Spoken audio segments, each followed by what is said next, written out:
benefit daripada mendaftar akaun emas Public Gold. Bila kita ada akaun emas Public Gold, kita akan ada apps ni. Tengok ni nama saya, Akilah Salha. Nama atas ni adalah nombor akaun saya, nombor PG code. Siapa yang mendaftar akaun emas Public Gold, awal-awal dia akan tulis ni, welcome to Public Gold. And then nama tuan puan lah. Lepas tu dekat bawah sini adalah total gap balance. Apa harga hari ni?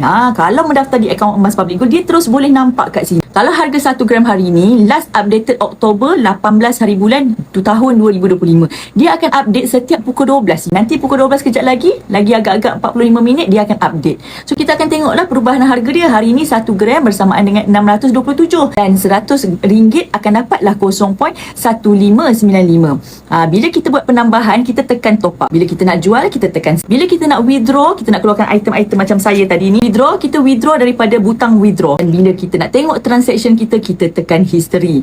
Okay, saya tunjuk persatu-persatu. Apps Public Gold ni sangat seronok. Rugi sangat kalau tuan-puan tak mendaftar. Sebab kan dia sangat happy, menyebabkan saya suka dan jatuh cinta sangat dengan apps ni. Sebab kita boleh top up ikut sesuka hati kita. Nak top up bila? Kita punya suka lah. Tengah malam, pagi pun boleh, subuh pun boleh. Balik kerja penat-penat, tengok apps Public Gold, rasa happy je. Orang nak tambah lah simpan hasil daripada penat lelah pergi kerja tadi. Nampak tak? Jadi kita boleh suka hati. Bila nak top up, katakanlah hari ni ada ekstra, tak belanja banyak, adalah ekstra RM100. Dapat ke beli emas, doktor?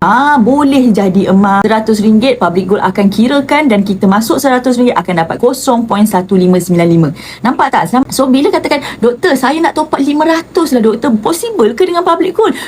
Apa pula 100 pun Public Gold bagi menabung, petah lagi 500 terus dapat 0.7974. Dapat kat mana? Dapat dalam apps yang tempat kuning tadi. Dapat dalam apps dekat kuning ini. Nampak tak? Yang ini saya punya app dah terkumpul 70 gram. Tapi bukan tiba-tiba terus 70. Saya pun tak ada 70 gram tu. Tapi apa yang saya buat, saya menabung tuan-puan. Ada 2, saya masuk 2 gram. Tak ada gram banyak. Alahai, doktor pun 0.8 pun jadi. Jadilah 0.8. Itu je saya mampu.